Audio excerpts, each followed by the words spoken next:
When my son told me that I would not be welcome at his house for Christmas, I smiled, got in my car, and made one call. By the new year, I had their mortgage payments canceled, and that was just the beginning of my plan. Justice must be restored and arrogance punished. You won't believe what I did next. Before we continue, please subscribe to the channel and let us know where you are listening in the comments. I could make my famous turkey this year, I said, settling deeper into Michael's leather couch. The one with the sage stuffing your mother used to love. Remember how she'd always say it was better than her grandmother's? The words hung in the warm air between us, mixing with the scent of Isabella's expensive vanilla candles. Michael shifted beside me, his wedding ring catching the light from their 12-foot Christmas tree. Something in his posture changed, shoulders pulling inward like he was bracing for impact. Dad, unfortunately, you won't be welcome here for Christmas. The words hit me like a physical blow. I blinked, certain I'd misheard. What do you mean? Why wouldn't I be welcome?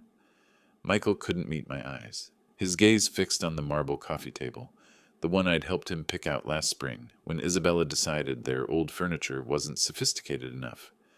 Isabella's parents are coming and they'd prefer if you weren't here. My hands went cold. They'd prefer? It's just easier this way, Dad. You know how her family is about traditions. They have their own way of doing things. His voice got smaller with each word, like he was shrinking inside himself. I looked around the living room, at the silk curtains I'd paid for when Isabella complained about privacy, at the hardwood floors that had come from my second mortgage, at the crown molding that had maxed out my credit card.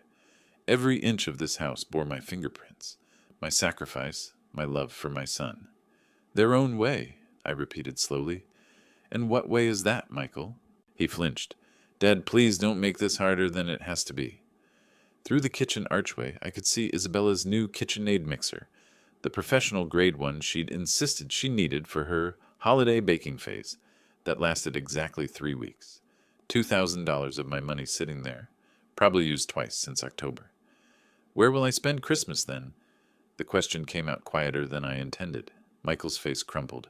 Maybe you could, I don't know, maybe visit Aunt Rosa, or we could do something the weekend after.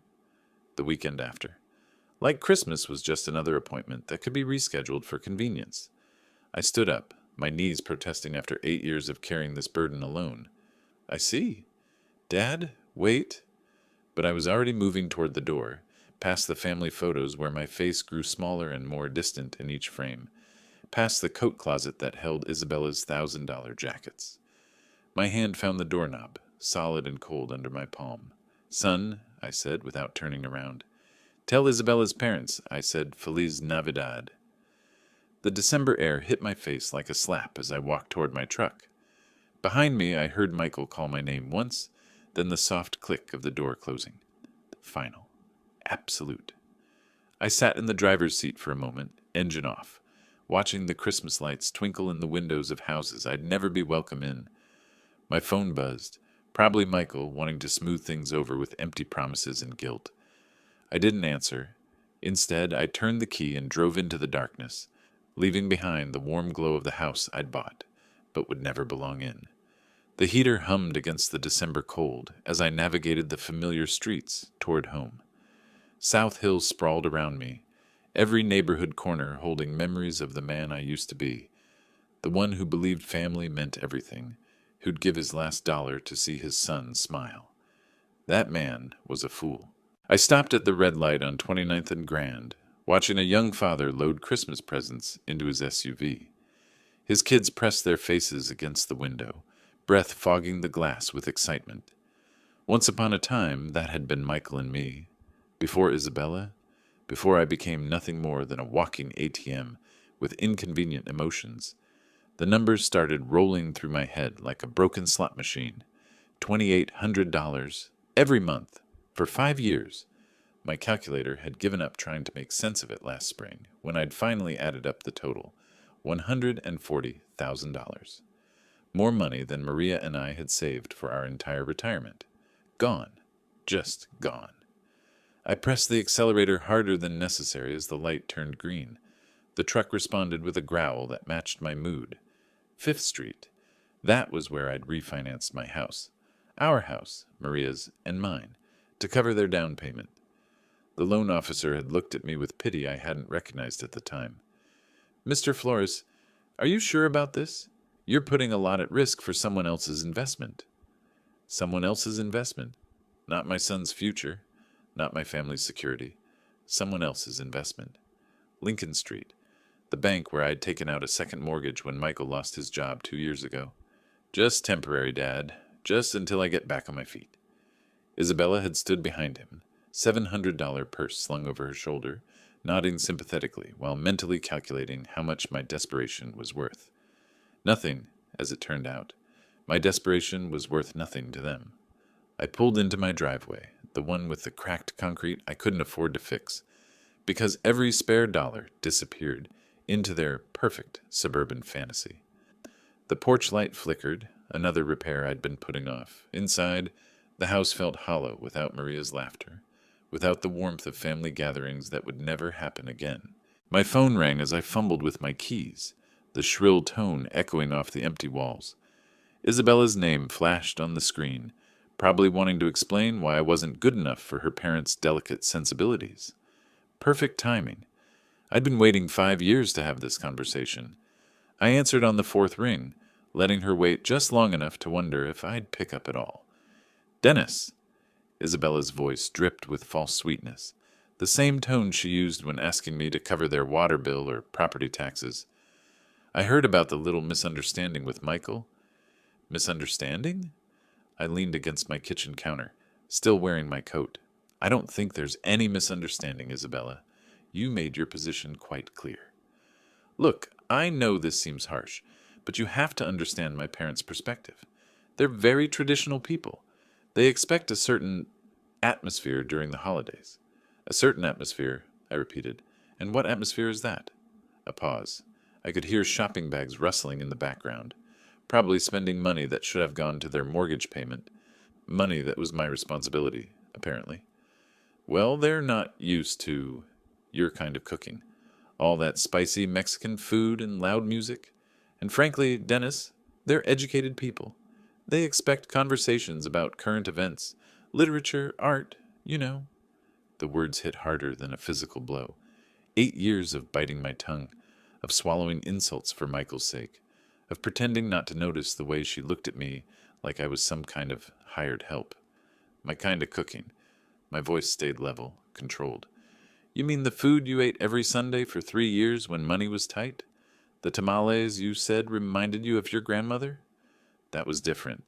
We were appreciative then, but now with my parents—" "Now with your parents, you can't have the Mexican peasant embarrassing you at your fancy dinner table." The false sweetness evaporated. "Don't be dramatic, Dennis. This isn't about race, it's about class. My father graduated summa cum laude from Washington State. My mother speaks 4 languages. They summer in the Hamptons. What exactly would you contribute to dinner conversation? Stories about laying tile?" Heat flooded my chest, but I kept my voice steady. "I built a business from nothing after your husband's grandfather died. I've employed over 50 people. I've paid more in taxes than your father made in his best year. Money isn't everything, Dennis. Breeding matters. Education matters. And frankly, Maria understood her place better than you understand yours." The line went dead silent. She'd crossed it. The line I didn't even know existed until she'd stomped across it in her designer heels. "What did you say about my wife?" "I'm just saying she knew how to blend in better. She didn't make waves. She understood that some spaces weren't meant for her." My hand tightened around the phone until my knuckles went white. "Maria had more class in her little finger than your entire bloodline will ever possess." "Oh, please. She was a house cleaner who got lucky. At least she had the good sense to stay quiet about it." "Isabella?" My voice dropped to something I didn't recognize. "I want you to listen very carefully. This conversation is over. We're done pretending to be family. You can't just—" "We're done," I repeated, and ended the call. I set the phone down carefully on the counter, my hands surprisingly steady. Around me, the kitchen felt different, smaller but somehow cleaner, like a weight had been lifted from the air itself.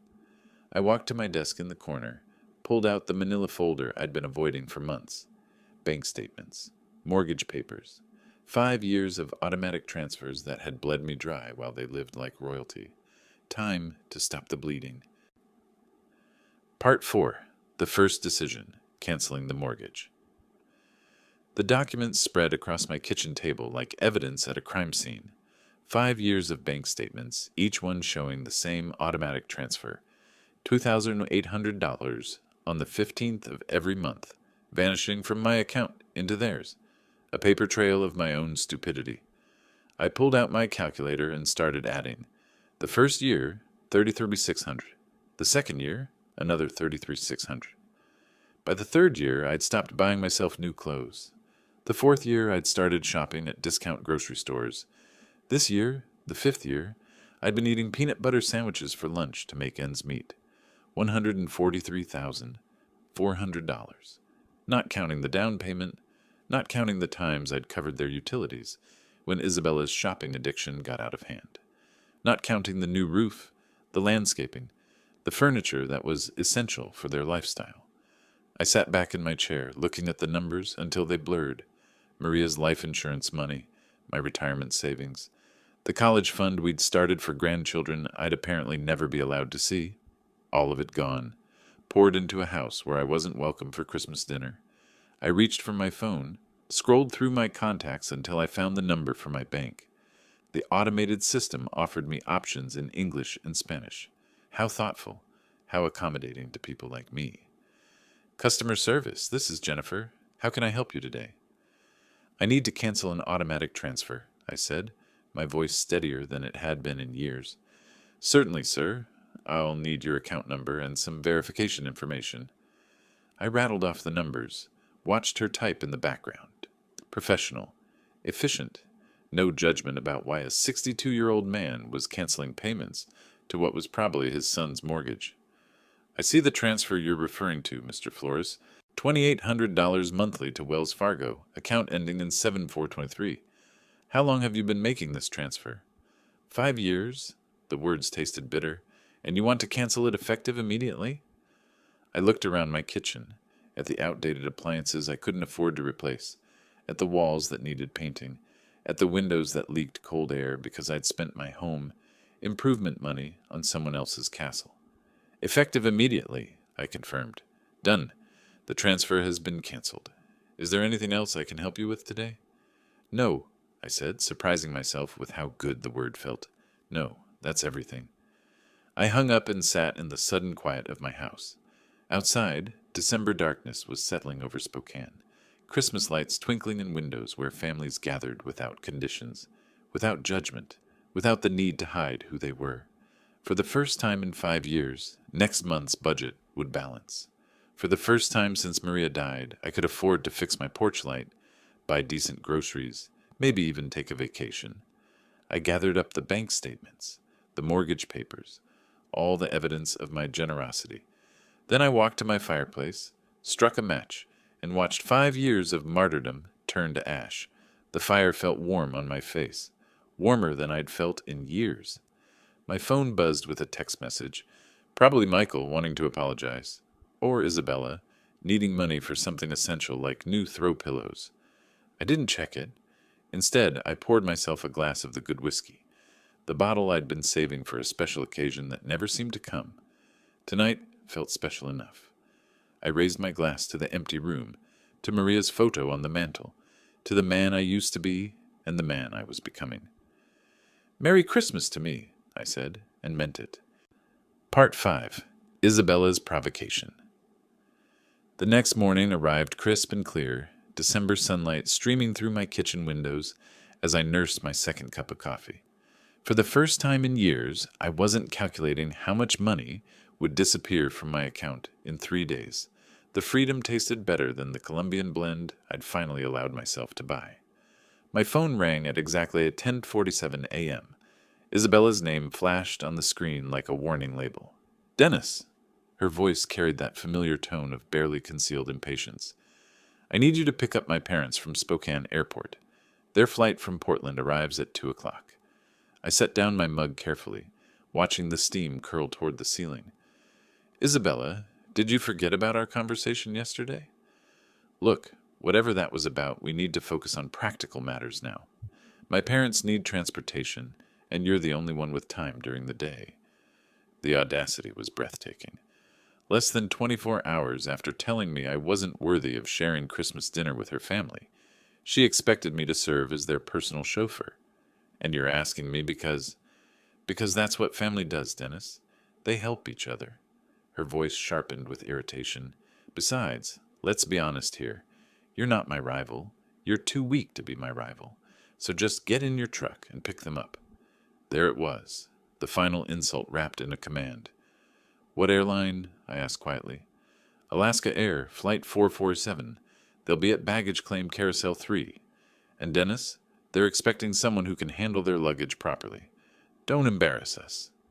I could hear her nails tapping against something hard, probably her granite countertop, the one I'd paid for when she decided laminate wasn't suitable for her dinner parties. "Of course," I said. "I'll take care of everything." "Good. And wear something decent. Maybe that blue shirt you wore to Michael's graduation. They notice things like that." The line went dead. She hadn't even said thank you. I sat back in my chair, looking at my phone's blank screen. 2 o'clock. Flight 447. Baggage claim Carousel 3. I glanced at the wall clock above my sink. 10:52 a.m. Plenty of time. I poured myself another cup of coffee, added an extra spoonful of sugar, and opened yesterday's newspaper to the crossword puzzle I hadn't finished. 7 across. Delayed gratification. 12 letters. The answer would come to me eventually. Part 6. The Airport Trap. At 2:15 p.m., I was settling into my favorite armchair, with a fresh cup of Earl Grey and the Spokane Review's Sunday edition. The crossword from yesterday lay completed on my coffee table. Delayed gratification had been postponement. My phone buzzed against the wooden surface. Isabella's name again. I let it ring. The December sun slanted through my living room windows, warming the space where I'd spent so many lonely evenings counting the cost of my generosity. Today the silence felt different. Earned, intentional. 2:47 p.m. The phone buzzed again. This time I could see the preview of her text. "Dad, where are you? My parents are." I turned the phone face down and returned to the sports section. The Seahawks had lost again. Some things never changed. By 3:30 my phone had buzzed 6 times. I'd finished the newspaper, brewed a second pot of tea, and started organizing the junk drawer in my kitchen table. Amazing what you could accomplish when you weren't rushing around serving people who considered you their personal bellhop. The 7th call came at 3:45. Instead of Isabella's name, I saw unknown number. Probably her parents borrowed someone's phone at the airport. I let that one ring too. Outside, a neighbor was hanging Christmas lights on his porch, his children running around the yard with the manic energy that only December afternoons could bring. Normal families doing normal things. No one was stranded anywhere, waiting for someone who would never come. 4:15 p.m. My phone started ringing and didn't stop. Isabella, then the unknown number, then Isabella again. The buzzing became constant, like an angry wasp trapped against glass. I walked to my kitchen and unplugged my landline from the wall. Then I turned my cell phone completely off. Perfect silence. I made myself a grilled cheese sandwich and heated up a can of tomato soup. Comfort food I hadn't allowed myself in months, because every grocery dollar had gone toward making ends meet, while subsidizing their lifestyle. The cheese melted perfectly golden, the soup steamed in my favorite mug. Outside, the winter sun was already starting to set, casting long shadows across my backyard. Somewhere across town, 3 people were probably standing in an airport parking garage, arguing about taxi fare and wondering how their personal servant had the audacity to strand them. The thought made my soup taste even better. By 5 p.m. I'd eaten dinner, loaded my dishwasher, and was considering what movie to watch. It had been years since I'd had an entire evening to myself without worrying about emergency calls for money or last-minute favors. I was reaching for the remote when someone started pounding on my front door. Not knocking, pounding. The kind of aggressive hammering that rattled the frame and announced pure fury. I set down my tea and walked slowly toward the sound, already knowing exactly who I'd find on the other side. The pounding intensified as I approached the door, each blow more violent than the last. Through the peephole, I could see 3 figures crowded on my small porch, like wolves circling prey. I opened the door to find Cody Jenkins's red face inches from mine. "What the hell is wrong with you?" he shouted, pushing past me into my living room without invitation. "We waited at that goddamn airport for over 3 hours." Catherine followed him, her usually perfect hair disheveled, her lips pressed into a thin line of pure hatred. "This is completely unacceptable behavior from someone your age, Dennis. Absolutely barbaric." Isabella brought up the rear, her designer coat wrinkled, her makeup smeared. "You humiliated us. Do you have any idea what you've done? My parents had to take a $40 taxi because you decided to get out of my house." My voice cut through their chorus of rage like a blade through silk. They stopped mid-rant, shocked by the steel in my tone. "Excuse me?"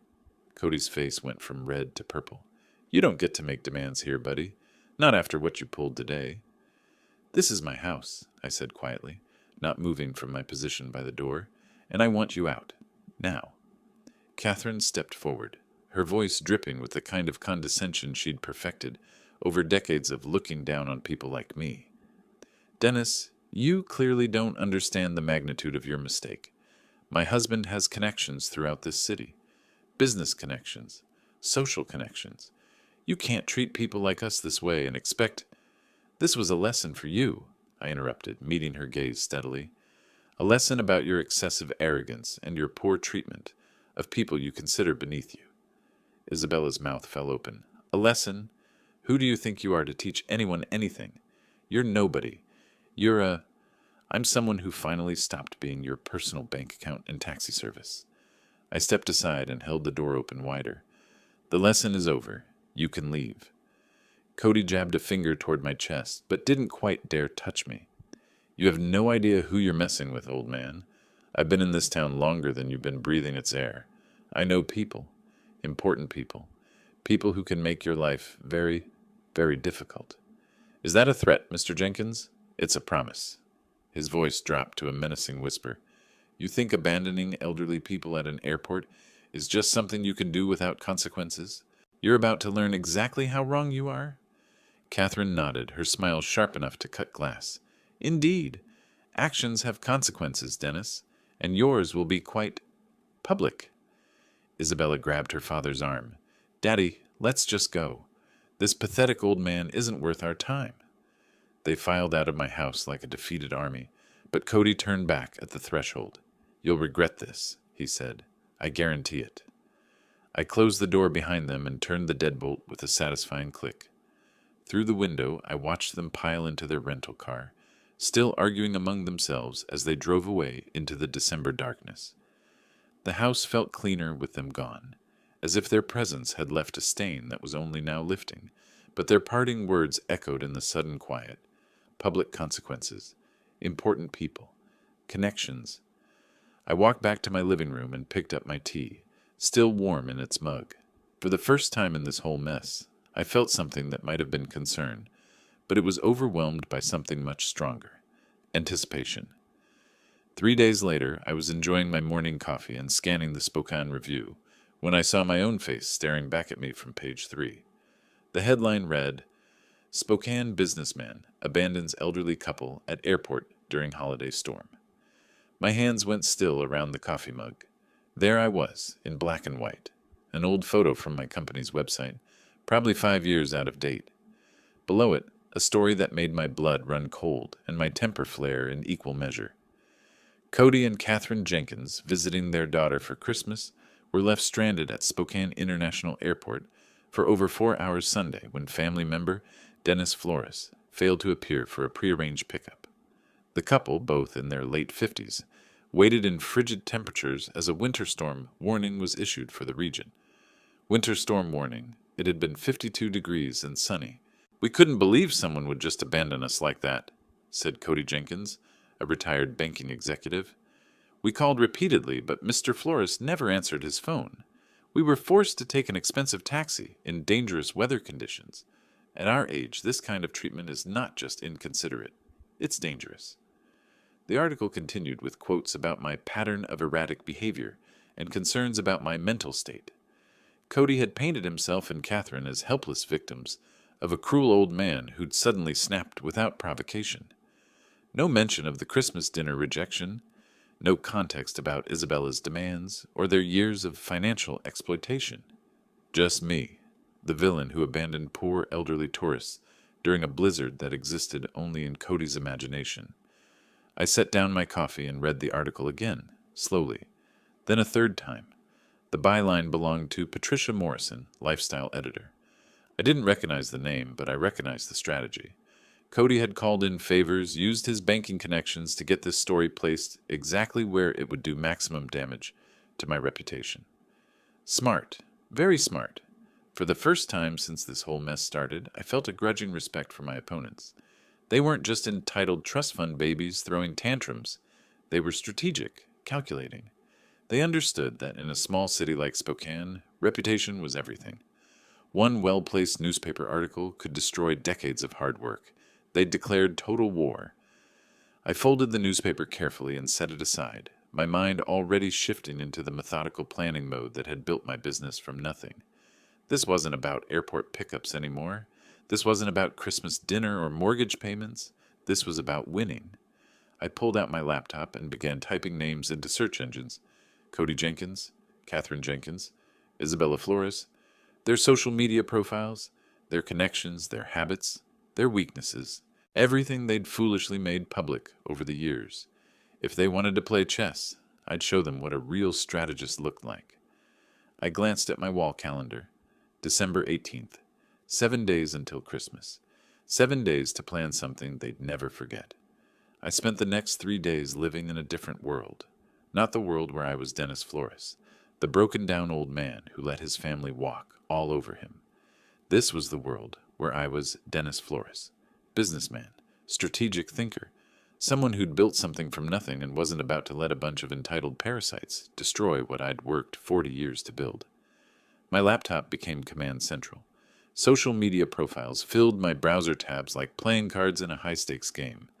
Cody Jenkins, retired First National Bank manager, member of the Spokane Country Club, treasurer of the Inland Northwest Business Leaders Association. A man who'd spent his career in positions of trust and influence, a man with a lot to lose.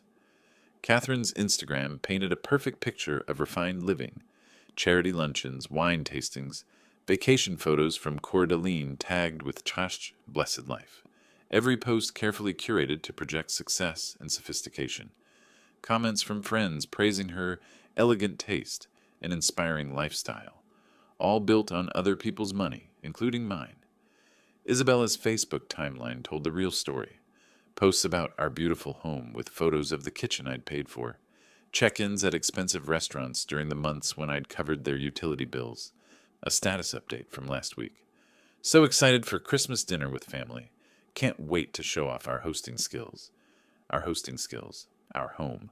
Our success. The narcissism was breathtaking. But it was Michael's LinkedIn profile that gave me the final piece I needed. His recent activity showed a new connection. Patricia Morrison, lifestyle editor at the Spokane Review. The same Patricia Morrison who'd written the hatchet job about me. I leaned back in my desk chair, looking at the evidence spread across my screen. These people had made 3 critical mistakes. First, they'd underestimated me completely. Second, they'd gone public with their attack, which meant I could go public with my response. Third, they'd documented their entire privileged lifestyle online, creating a perfect catalog of hypocrisy. I clicked through to Patricia Morrison's profile. 43 years old, journalism degree from WSU, 15 years at local papers. No previous connection to banking or finance, which meant Cody had reached out cold, probably through someone he knew from his business network. A 5-minute search through local business directories confirmed my suspicion. 3 mutual connections between Cody and Patricia's editor. The story hadn't just appeared, it had been planted carefully and deliberately. Amateur hour. I opened a new document and began typing. Not a response to their media attack, something much better. A timeline. 5 years of financial support, documented with bank statements, receipts, and canceled checks. The down payment for their house, $47,000 from my home equity loan. The kitchen renovation when Isabella decided granite countertops were essential.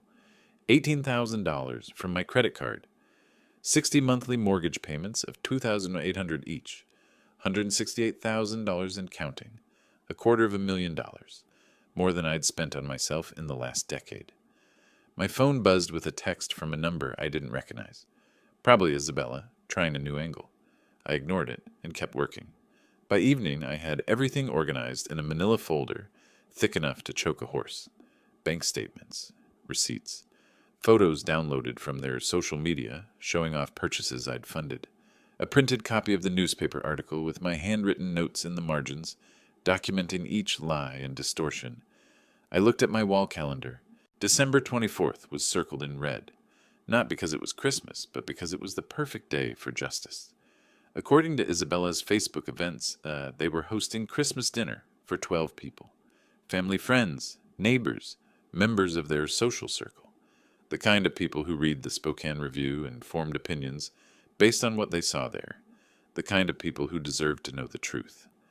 I closed my laptop and walked to my kitchen, where I'd left my good camera, the one I'd bought years ago to document job sites for my business. Time to put it to work, documenting something else entirely. Tomorrow was Christmas Eve. Tomorrow, Cody Jenkins and his family were going to learn what happened when you declared war on someone who actually knew how to fight. Christmas Eve morning dawned gray and cold, the kind of Spokane winter day that made you grateful for warm houses and family gatherings. Too bad I wouldn't be welcome at either. But I had other plans. I laid out my evidence like a lawyer preparing for trial.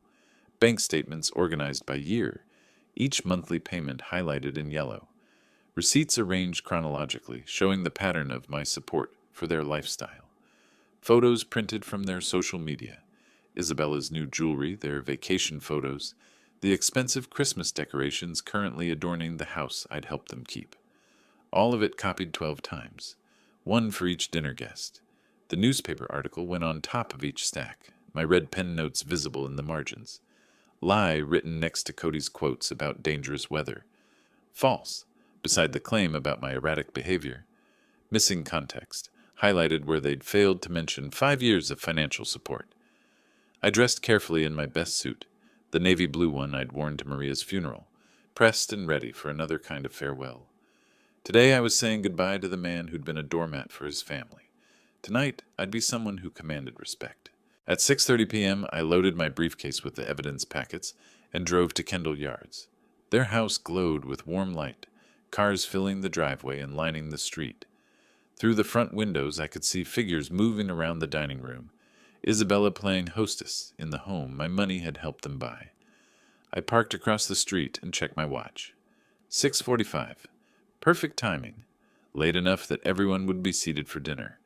Early enough that they'd still be on the main course. No easy escape for anyone. The front door was unlocked. Of course it was.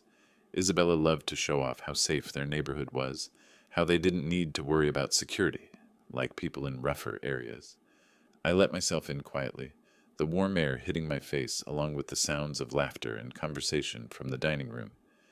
And then Catherine said, "But darling, that's not how we do things in our family," someone was saying, followed by more laughter. Our family. After everything they'd done to exclude me from it. I walked into the dining room carrying my briefcase, 12 faces turning toward me with expressions ranging from surprise to horror. Isabella froze with her wine glass halfway to her lips. Michael's face went pale. Cody and Catherine looked like they'd seen a ghost. "Good evening, everyone," I said calmly, setting my briefcase on their marble sideboard. "I hope you don't mind me joining your Christmas celebration." Isabella found her voice first. "Dennis, this is completely inappropriate. You need to leave immediately."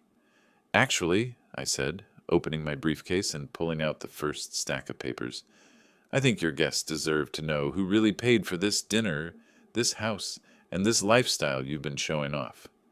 A woman I didn't recognize, probably one of Catherine's charity friends, leaned forward with curiosity.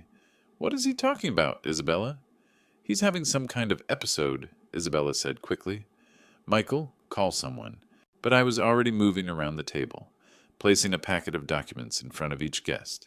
"Here are the bank records," I said conversationally. 5 years of financial support, $168,000 in mortgage payments alone, plus the down payment, renovations, furniture, appliances, everything you see around you. The room went silent except for the rustling of papers as 12 people began examining the evidence. I watched their faces change as they absorbed the numbers, the dates, the undeniable proof of my generosity and their deception. "This is," one man started, then stopped, staring at a bank statement. "Outrageous," finished the woman across from him. "Isabella, why didn't you tell us any of this?" Isabella's perfect composure was cracking. "It's more complicated than it looks. Dennis volunteered to help us. We never asked." "Actually," I interrupted, pulling out the newspaper article, "let's talk about what you did ask for, and what you told the media about me." The temperature in the room seemed to drop 10 degrees. I placed copies of the newspaper article on the table, watching as the dinner guests recognized my photo from the unflattering story that had run 3 days earlier. "Now," I said, my voice carrying clearly through the sudden silence, "let's talk about the real manipulators in this family." Cody's face had gone from red to ashen. Catherine sat rigid in her chair, her wine glass forgotten in her hand. "Mr. Jenkins here used his banking connections to plant this story," I continued, tapping the newspaper. "Notice how I'm portrayed as unstable and dangerous, abandoning poor elderly people in freezing weather."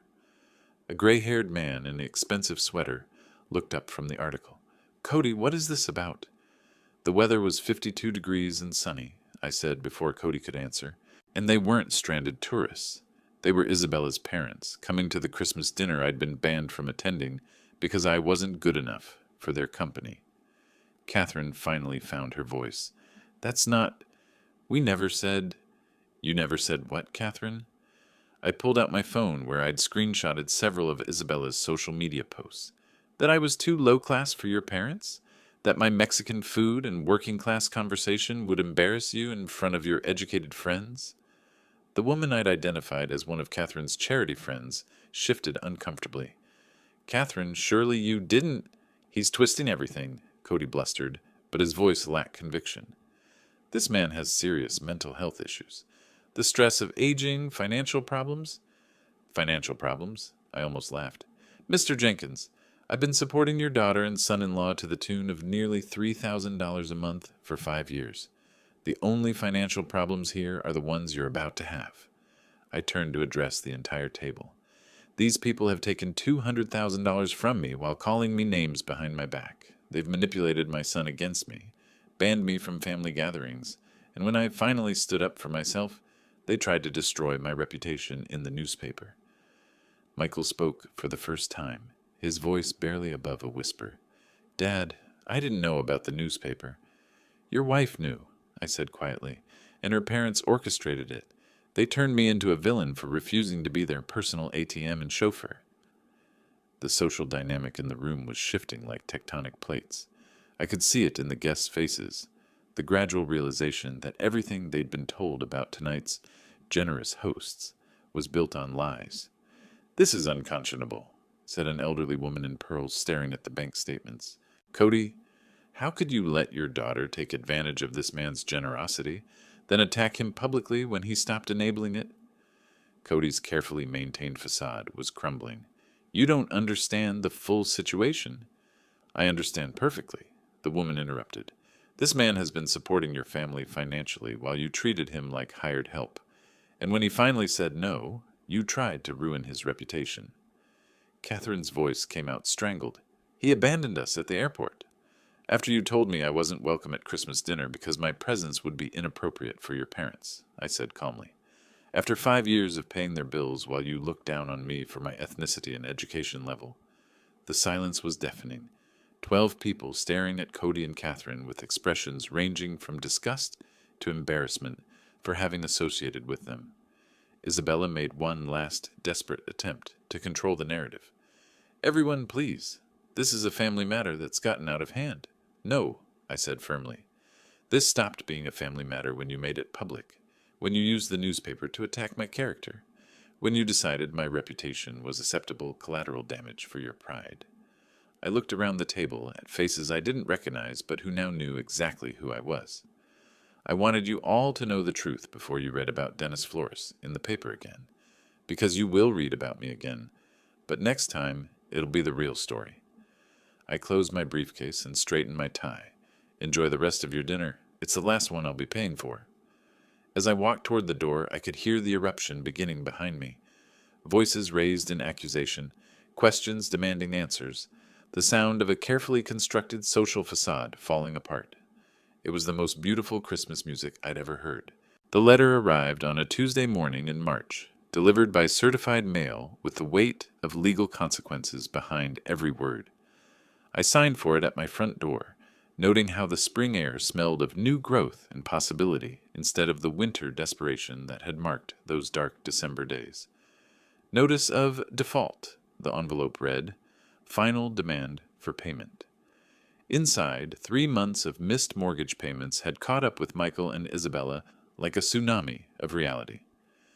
$8,400 in arrears, 14 days to bring the account current, or face foreclosure proceedings on the house I'd helped them buy. I set the letter aside and returned to my coffee, reading it the way you'd read news about distant weather. Interesting, but not your problem anymore. My phone had been ringing for weeks with increasingly desperate calls. Isabella's number blocked after the first hysterical voicemail. Cody and Catherine, whose social standing in Spokane had evaporated like morning mist after their Christmas dinner humiliation. Even Michael, whose calls I'd been ignoring out of a mixture of anger and curiosity about how long it would take him to swallow his pride. The answer, apparently, was 97 days. He knocked on my door that Thursday evening, no longer the confident man who'd excluded me from Christmas dinner, but someone who looked like he'd aged a decade in 3 months. Dark circles under his eyes, his expensive suit wrinkled, the smell of desperation clinging to him like cheap cologne. "Dad," he said when I opened the door, "we need to talk." I stepped aside to let him in, noting how he looked around my house like he was seeing it for the first time. The new furniture I'd bought with my first mortgage-free paycheck, the fresh paint on walls that hadn't been updated in 8 years, because every spare dollar had gone to his lifestyle. The repairs I'd finally been able to afford now that I wasn't subsidizing someone else's American dream. "Nice place," he said quietly. "It's what happens when you spend money on yourself instead of people who don't appreciate it," I replied, settling into my new recliner. "Coffee?" He shook his head, perching on the edge of my couch like he was afraid to get comfortable. "Dad, I need you to know how sorry I am. About everything. Christmas dinner, the newspaper article, the way Isabella, the way we treated you." "Go on." "I didn't know about Cody planting that story. I swear I didn't. When I found out..." He ran his hands through his hair. "Jesus, Dad. The things they said about you behind your back. The way they talked about our family. About Mom's memory." My jaw tightened at the mention of Maria, but I kept my voice level. "And what exactly did they say about your mother?" "That she knew her place better than you knew yours. That she understood. Boundaries." He couldn't meet my eyes. "I should have defended you. I should have stood up to them years ago." "Yes," I said simply. "You should have." We sat in silence for a long moment, the weight of 5 years of mistakes filling the space between us. Outside, I could hear my neighbor mowing his lawn, the normal sounds of a normal Thursday evening in a normal neighborhood, where sons didn't exclude their fathers from Christmas dinner. "The house is in foreclosure," Michael said finally. "I know. We can't make the payments without..." He stopped, seeming to realize how that sounded. "Without my help," I finished.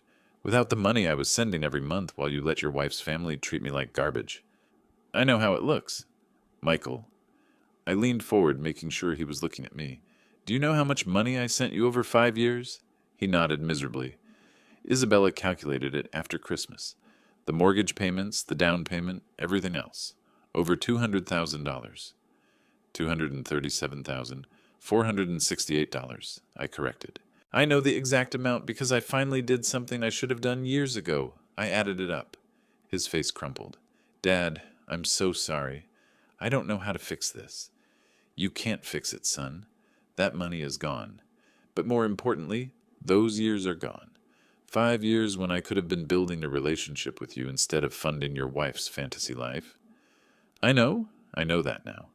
He looked up at me with something that might have been hope. "But maybe we could start over? maybe there's a way to. Are you asking me to resume the mortgage payments? The hope died in his eyes. We're going to lose everything, Dad. The house, Isabella's respect for me, her parents' approval. I don't know what I'll do. You'll figure it out, I said, not unkindly. The same way I figured out how to live without a son who respected me. The same way I learned to spend Christmas alone while you celebrated with people who thought I was beneath them. He started to cry then, quietly, like a man who'd run out of other options. I lost you, didn't I? I chose them over you, and now I've lost you forever. I watched him for a long moment, this man I'd raised and loved and sacrificed for, who'd let his wife's family convince him that his father wasn't good enough for their company. Michael, I said finally, you didn't lose me. You gave me away. There's a difference. He wiped his eyes with the back of his hand. Is there any chance, any way you could forgive me? I forgave you months ago, I said, and meant it. But forgiveness doesn't mean going back to the way things were. It doesn't mean pretending this didn't happen, or that I'm going to resume paying for a lifestyle that came with the condition that I be grateful for scraps of your attention. Then what does it mean? I stood up and walked to my mantel, where Maria's photo sat next to a new picture. Me with Rosa and her family at Easter dinner, the first holiday I'd spent with people who actually wanted me there. It means that if you want a relationship with me, you'll have to build it from scratch. It means showing me respect instead of demanding I earn it. It means making choices based on what's right, not what's convenient. I turned back to him, and it means that the next time someone, your wife, her parents, anyone, tries to exclude me from family gatherings, you'll remember who actually acts like family. He nodded slowly, understanding perhaps for the first time that respect wasn't something you could take for granted. The house, he asked quietly, isn't my problem anymore. I sat back down, feeling lighter than I had in years. You're a grown man, Michael. Figure it out like grown men do. Get a job that pays enough to cover your bills. Sell the house and buy something you can afford. Stop living beyond your means and expecting other people to subsidize your choices. He stood up slowly, his shoulders straight, for the first time since he'd arrived. You're right, about all of it. I know. He walked to the door, then turned back. Dad, for what it's worth, seeing you stand up for yourself at Christmas dinner, I was proud of you. Embarrassed and angry, but proud too. Good, I said. Maybe there's hope for you yet. After he left, I poured myself a glass of the good whiskey and stepped onto my back porch. Spring was coming to Spokane, the trees beginning to bud, the air warming with promise. In 4 months, I'd be 63. Maria had been gone for 8 years. I'd wasted 5 of those years being a doormat for people who didn't appreciate sacrifice. I wasn't planning to waste any more. My phone buzzed with a text from Rosa. Dinner Sunday? The kids want to show you their school projects. I smiled and typed back. Wouldn't miss it. Real family, it turned out, was something you found with people who actually wanted you there. Everything else was just expensive theater, and I was done buying tickets to shows where I wasn't welcome on stage. The whiskey tasted like freedom, and the future looked exactly as bright as I was willing to make it. If you like this story, please like this video, subscribe to the channel, and share your impressions of this story in the comments. To listen to the next story, click on the box on the left. Thank you for watching.